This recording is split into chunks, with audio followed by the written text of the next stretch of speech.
the NFC Championship game between the 6th-seeded San Francisco 49ers and the 4th-seeded LA Rams. The 3-match that nobody expected, right? Yes, that is right. The NFC West rivalry, the 3-match, the Trilogy, the definitive edition, not the Grand Theft Auto Trilogy definitive edition, not that remastered bullshit. It is the 49ers and the Rams, the Trilogy, the definitive edition in the NFC Championship game. Like, who saw this coming? Who really did? Like, sure, some people saw the Rams going to the NFC Championship game, but against the 49ers? Damn, who saw that coming? Like, certainly not, like, even as a Niner fan, that honestly is as truthful as it gets. Not me. So, obviously, these two teams, as division rivals, have met one another twice this season. So, they met each other back in Week 10 on a Monday night. At that point in time, the Niners were 3-5. And season-wise, they were at an all-time low. Because, well, they were running into an embarrassing stretch. They were coming off 2 embarrassing losses to the Indianapolis Colts in the rain, and then at home to the Kyler Murray-less Arizona Cardinals. Yes, they got their ass run out of their own stadium by Colt McCoy and James Conner alone. Yes, that is right.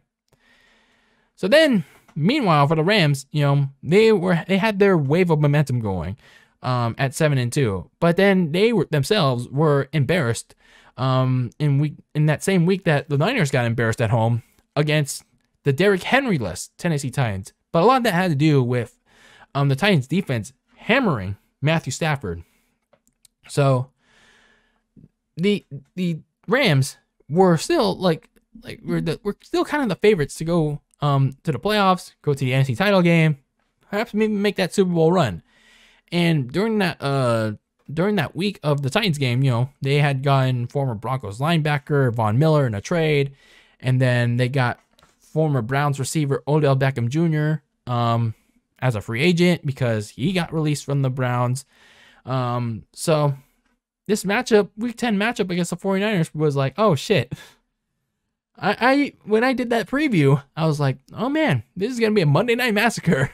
This was going to be a massacre on Monday night. The Rams are going to super smash, going to get that smash ball and perform their final smash early and often on the 49ers. But then that didn't happen. The 49ers came in and out of this game well motivated to beat LA. They clearly got under Matthew Stafford's skin with heavy pressure in the defensive line, and the secondary played lights out, intercepting Stafford twice. Jimmy Ward picked him off twice, and the second one, a pick six. And that secondary kept Cooper Kupp relatively in check for much of the game, and Odell Beckham at the time was still trying to figure out the offense. So the Rams were kind of I guess you could call them out of sync during that time period. Meanwhile, for the 49ers, their offense mostly controlled the game with their run-first ball control approach. And that was a theme that would parlay for about a month. What I mean by run-first ball control, they were pretty much running the football with Elijah Mitchell. And this was the time where they started to use Deebo Samuel as a hybrid wide receiver running back. So you would start to see why Deebo Samuel is one of the most important players in their offense because of how much he can do. And sure, Jimmy Garoppolo got some big throws into Deebo Samuel, but the theme of this game was the Niners offense controlling the game with their strategy of running the ball and controlling the clock. So I guess this Week 10 matchup for the 49ers and the Rams was the Monday Night Massacre. Yes, by the 49ers as they beat their division rivals 31-10, and that would set the tone. That would be the beginning for the Niners' delusional playoff push. So these two met again in the season finale in Week 18. And, by the end of the season, both teams were faced with playoff scenarios heading into their season finale rematch. For the 49ers, all they had to do was win and get in. It was that simple. Otherwise, had New Orleans won, or had they lost, or had the 49ers lost, New Orleans would be the ones in the postseason. For the Rams, they had to beat the 49ers to win the division, to win the NFC West, or they had just had to hope that the Arizona Cardinals would lose to the Seattle Seahawks during that same time.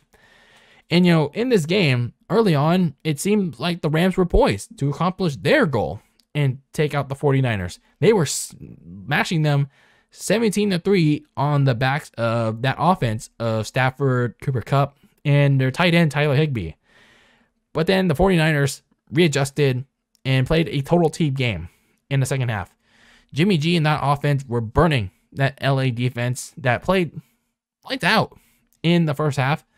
And then that LA defense got burnt to a crisp by the Elijah Mitchell, Deebo Samuel running game, and some big throws to George Kittle, Brandon Ayuk, and the receiver 3, Jawan Jennings. And then on defense, the Rams offense was pretty limited, and Matthew Stafford got intercepted twice, more on the second interception later, and then they sacked him a couple of times too. So the game went to overtime after Jimmy G got Jawan Jennings for a wide open touchdown. The 49ers, again, controlled the clock in overtime. And while they couldn't get into the end zone to win the game, Robbie Gould took the lead, and then it was on the Rams to try to win this game. The pressure was on them to not get a field goal to tie it, but to actually win this game.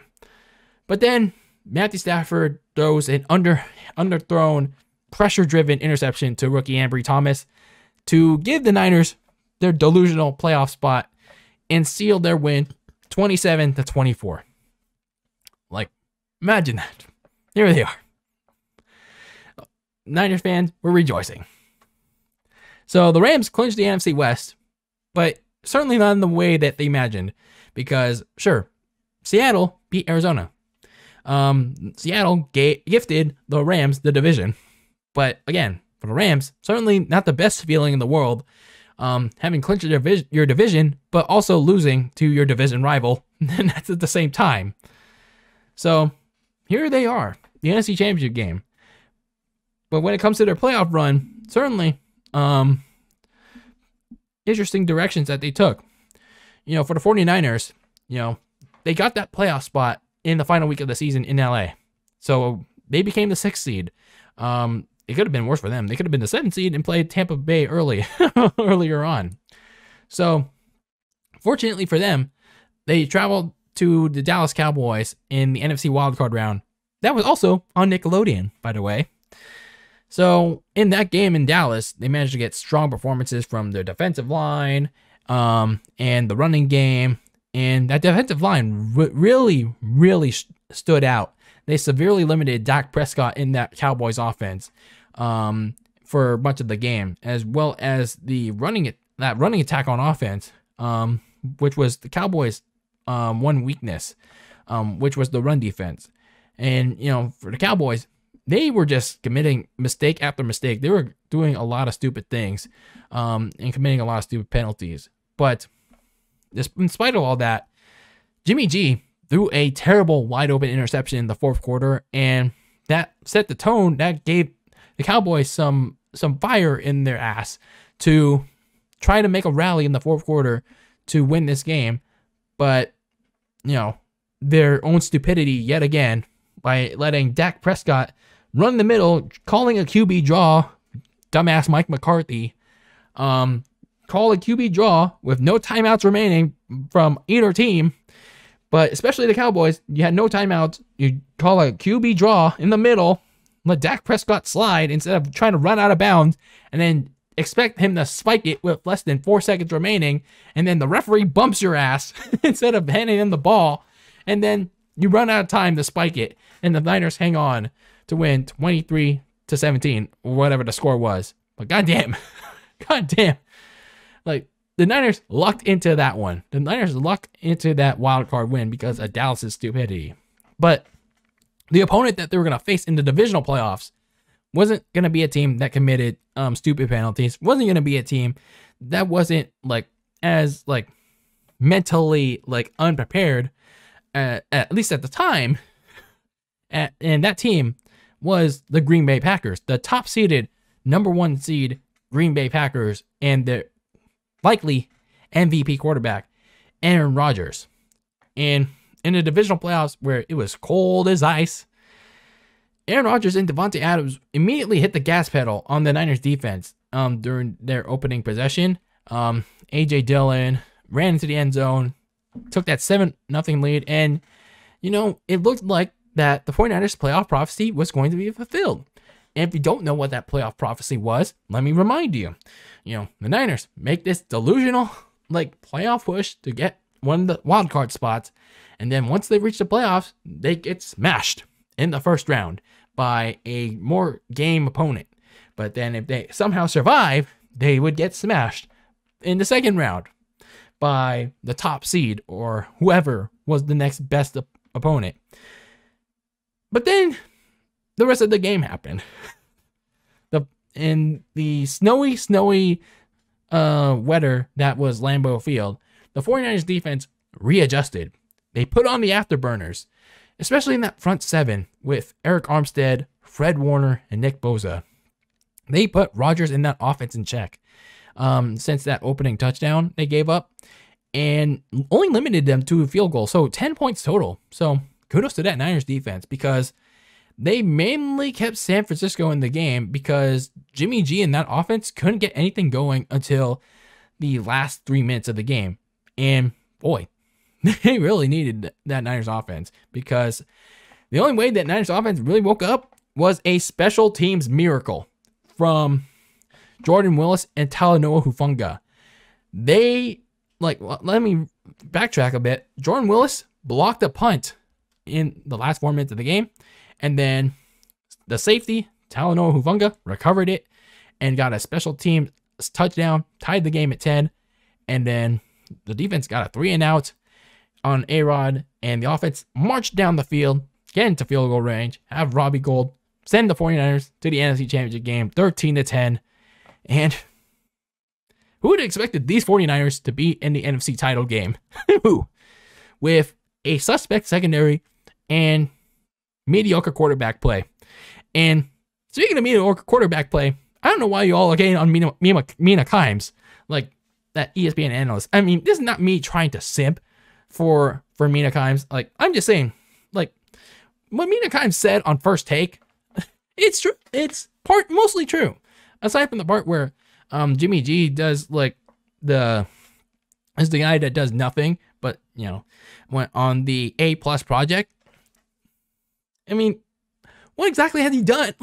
Aside from a couple of good throws and all that, is there a game where Jimmy G has won his team a game because of him, aside from New Orleans in 2019, aside from the Rams? Is there a game in 2021, aside from the Rams this year, is it supposed to be the quarterback that does, mostly all of it? Let me know that. So anyway, I know I sidetracked a little bit, but for a team that started 3-5, they've gone on a crazy ass deep run that many didn't expect, including myself. And they continue to defy that playoff prophecy of getting smashed in the first round, getting smashed in the second round. Are they going to defy that playoff prophecy of getting smashed in the AFC title game? We will see. So for the Rams, they got themselves the NFC West. They unfortunately dropped themselves to the 4 seed by losing to the 49ers. That allowed the Tampa Bay Bucs to get the 2 seed, and the Dallas Cowboys to get the 3 seed.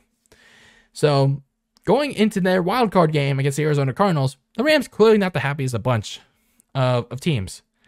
So even worse for them, they had to host the Arizona Cardinals on the closer of Super Wild Card Weekend on a Monday night.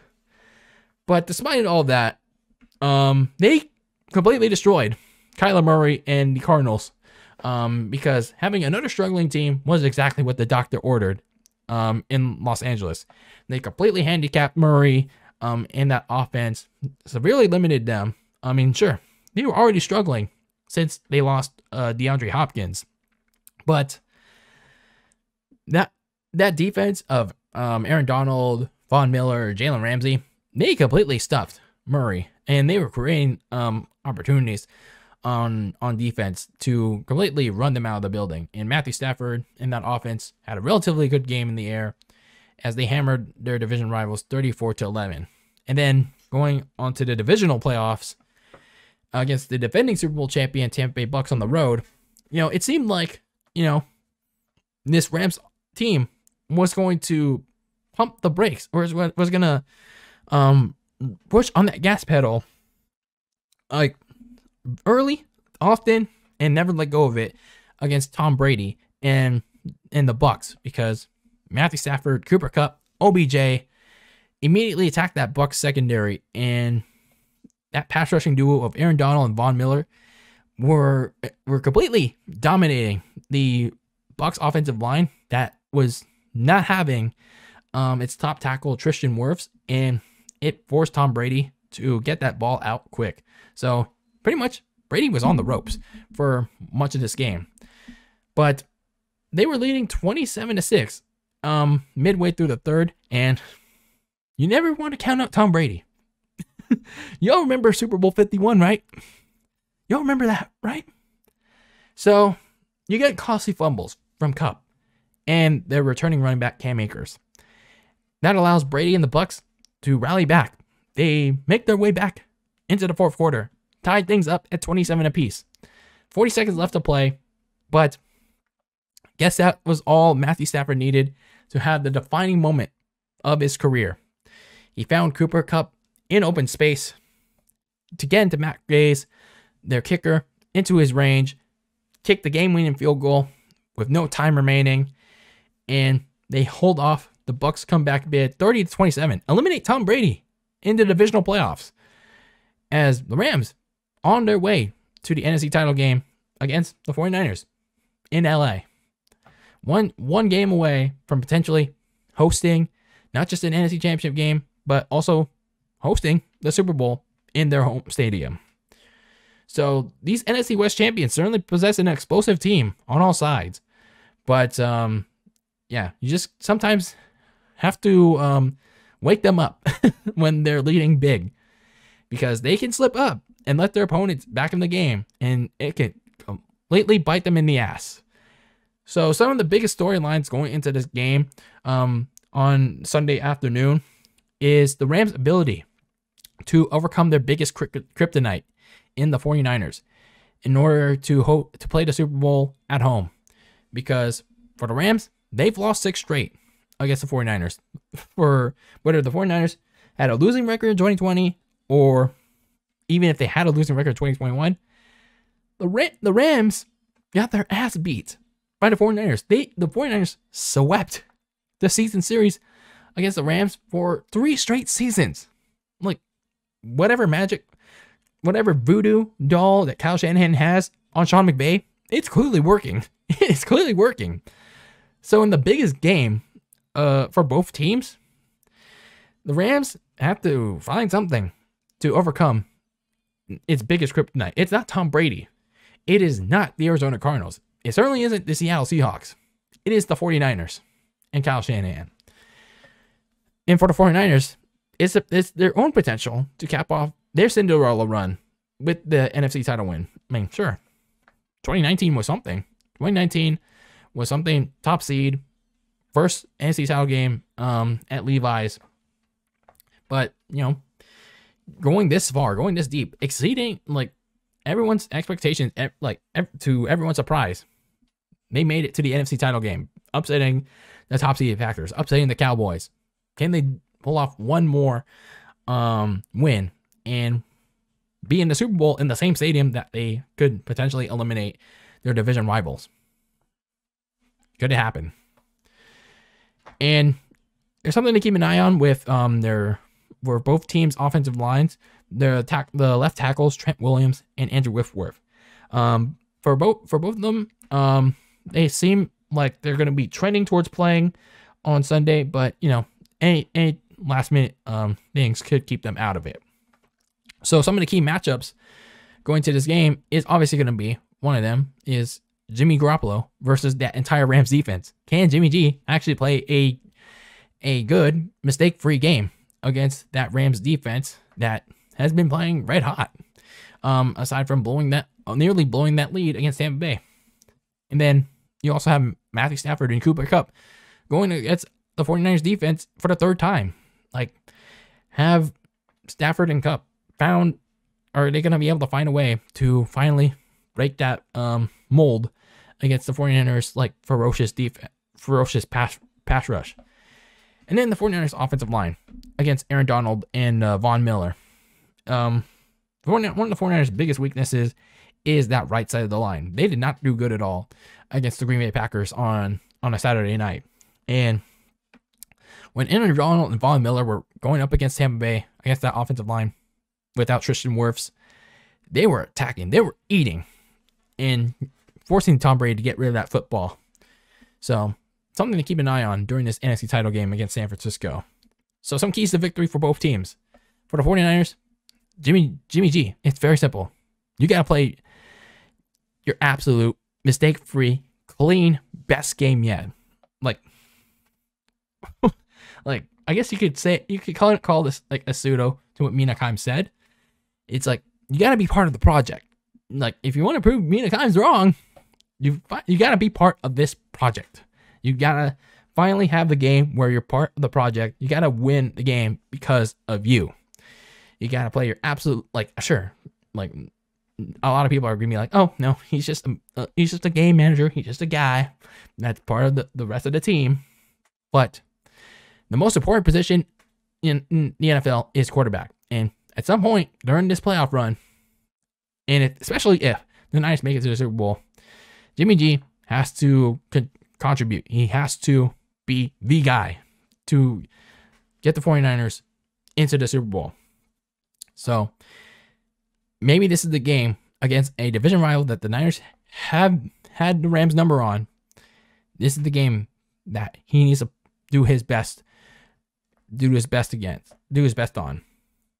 And then for 49ers, like, run the ball down the Rams' throat early and often. I mean, don't derail from having Jimmy G throw the ball, but just run the ball down the Rams' throats. I mean, the Rams' defense still not great, but the 49ers run offense pretty damn good. You got two studs, Elijah Mitchell and Deebo Samuel. So go with your biggest strength. And then generate some serious pressure on Matthew Stafford. You got a really, really great defensive line with Boza, Armstead, Willis, and sorry, I'm mixing up names with the other person, Samson Buckham. If you were able to create some great pressure against a formidable, like a Dave Bakhtiari-less Packers front, then even up against Andrew Whitworth in that offensive line, they could certainly generate a lot of heat on Matthew Stafford. For the Rams, that offense has to take care of the football. Four lost fumbles is like unacceptable. That almost cost you the game. And they lost another one, it would have like definitely forced overtime and also lost them the game. And it would have been a completely different NFC Championship game because that offense creating those turnovers that wasn't called by Matthew Stafford was unacceptable. That defensive line has to attack the right side of the Niners offensive line. Tom Compton, Daniel Brunskill, not good right tackles and right guards. Not good at all. And lastly, go for Cooper Kupp and Odell Beckham early to smash that Niners secondary. Make them a little scared. So this is a big matchup overall to cap off their 2021 trilogy. That's why I call it the NFC Champ, the 49ers Rams, the trilogy, the definitive edition. Don't worry about that Grand Theft Auto Trilogy Definitive Edition. So these two matchups have proven that, well, Kyle Shanahan owns Sean McVay. But will that narrative change on Sunday? That remains to be seen. What we do know is that the 49ers do possess a stronger defense than the Rams. I mean, secondary, it's suspect, but that pass rush, very, very strong. But what I think will make the Rams finally overcome their kryptonite is that high intensity offense. That's if they don't choke it away. And that's if they haven't totally cooled off of the high that was their divisional playoff game against the Tampa Bay Bucs. So Matthew Stafford, Cooper Kupp, OBJ, Cam Akers, Tyler Higbee, pretty much the entire offense. If they can have the sequel like they did against the Bucs and apply it here against the 49ers suspect secondary, they're going to the Super Bowl. Whereas for the 49ers, a lot of what's going to happen on Sunday will ride on how effective Jimmy Garoppolo is going to be. How effective, is he actually going to move the ball, advance the offense down the field, and his ability to not make turnovers, not make any mistakes. It's not like 2019 where Raheem Mostert single-handedly carried the Niners to the victory in the 2019 NFC Championship game against the Green Bay Packers. I mean, unless Elijah Mitchell and Deebo Samuel is going to do the job for them, then no, they're not going to do that. So Jimmy G is going to have to prove once and for all that he's going to have to be part of the project. He's going to have to be part of the project again. He's going to have to win a playoff game because of him. He hasn't thrown a touchdown in 3 weeks. That is not good. So he has to prove that the Niners won a playoff game because of him, not in spite of him, because of him. Otherwise, you're going to see this playoff prophecy get fulfilled 3 rounds later than it should have. Do you really want to hear me give that Charles Barkley guarantee that the 49ers will get smashed by the LA Rams in Los Angeles, despite that Red Sea of Niners fans in SoFi Stadium? Do ya? And in all seriousness, for as much as I pick against the 49ers, I'm still picking the Rams. And heck, I have a good track record of picking against the 49ers and it end up winning, but in all seriousness, I'm going with the Rams. And that'll set up a Chiefs-Rams Super Bowl. And heck, maybe we'll get the opposite of that on Sunday. But we'll see. That's what the NFL is all about. Anything can happen in the NFL on any given Sunday.